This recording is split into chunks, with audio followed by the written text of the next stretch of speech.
আসসালামু আলাইকুম। আজকে শেয়ার করব রেস্টুরেন্টের মতো ফ্রাইড রাইস রেসিপি। আমি 2.5 কেজি চাল প্রথমে ধুয়ে আধা ঘন্টা ভিজিয়ে রেখেছি, এরপর পানি ঝরিয়ে নিয়েছি।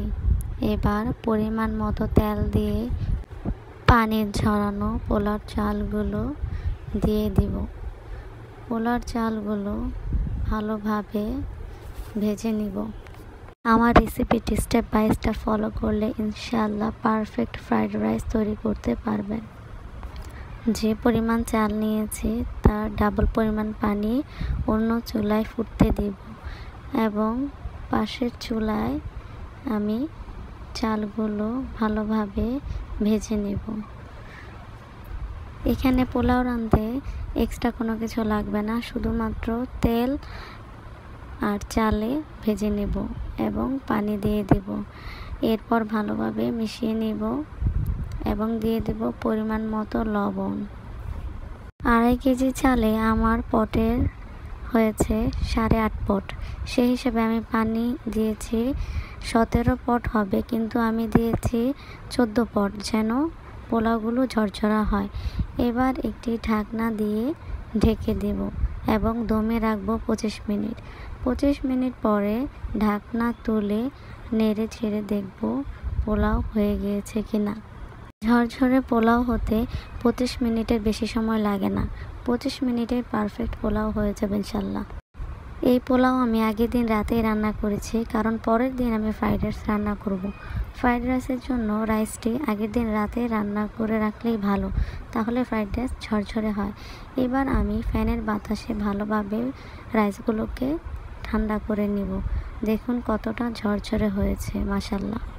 রাইসগুলোকে পরিষ্কার পলি ব্যাগে করে নরমাল ফ্রিজে রেখে দিব।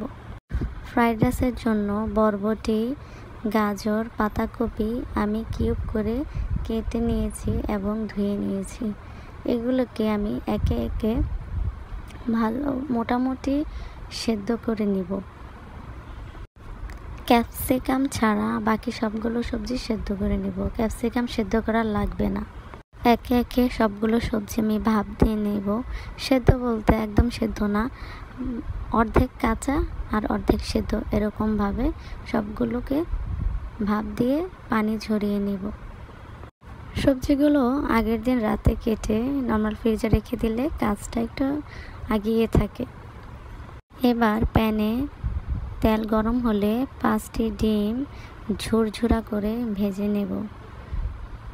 এটা যেহেতু এগ ফ্রাইড রাইস, সেজন্য একটু বেশি পরিমাণেই ডিম দিতে হবে।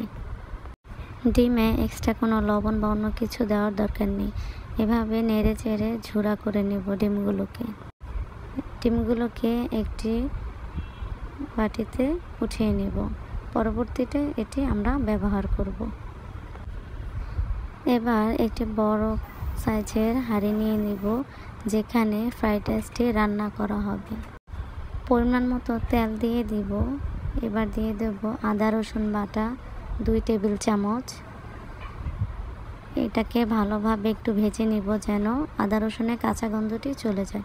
এবার ভাপ দেওয়া সবজিগুলো দিয়ে দিব।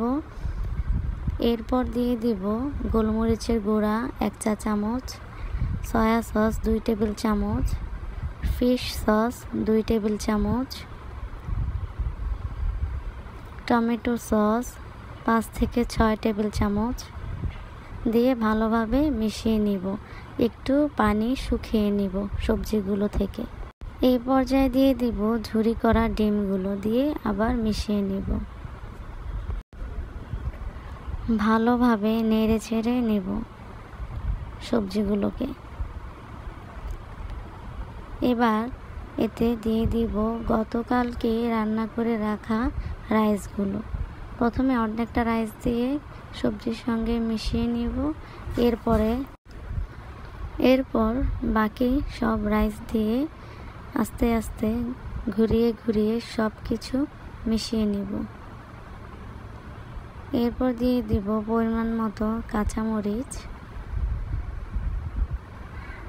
দিয়ে ভালোভাবে মিশিয়ে দিব। এরপর দিয়ে দিব 1 টেবিল চামচ পরিমাণ টেস্টিং সল্ট। এটি না দিলেও চলে, দিলে একটু টেস্ট হয় সেজন্য দেওয়া। এইবার সব কিছু ভালোভাবে মিশিয়ে নেব। সব শেষে দিয়ে দিব কেটে রাখা ক্যাপসিকাম আগে দিলে বেশি সেদ্ধ হয়ে যায়, সেজন্য শেষের দিকে দিয়ে নেড়ে চেড়ে নিলেই হয়ে যায়। সেজন্য সবার শেষে ক্যাপসিকাম দিয়ে ভালোভাবে রাইসের সঙ্গে মিশিয়ে নিব। এভাবে ফ্রাইড রাইস রান্না করলে রেস্টুরেন্টের চেয়েও মজা হবে ইনশাল্লাহ। আমি সবসময় বাসায় এভাবেই রান্না করে থাকি। আমার বাচ্চারা এটি খুবই পছন্দ করে। এবার একটু ডেকোরেশনের জন্য রেস্টুরেন্টে যেভাবে গোল করে সার্ভ করে আমি একটু ওইরকম করতে চেয়েছিলাম। তো এভাবে করে বাটিতে নিয়ে আমি সাজিয়েছি। আমি ফ্রাইড রাইসের সাথে চিকেন ফ্রাই আর চিকেন মাঞ্চুরিয়ানও করেছিলাম। চিকেন মাঞ্চুরিয়ানের রেসিপি শেয়ার করব আপনাদের সাথে ইনশাল্লাহ। এই তো রেডি হয়ে গেল মজাদার fried rice, chicken fry, Manchurian.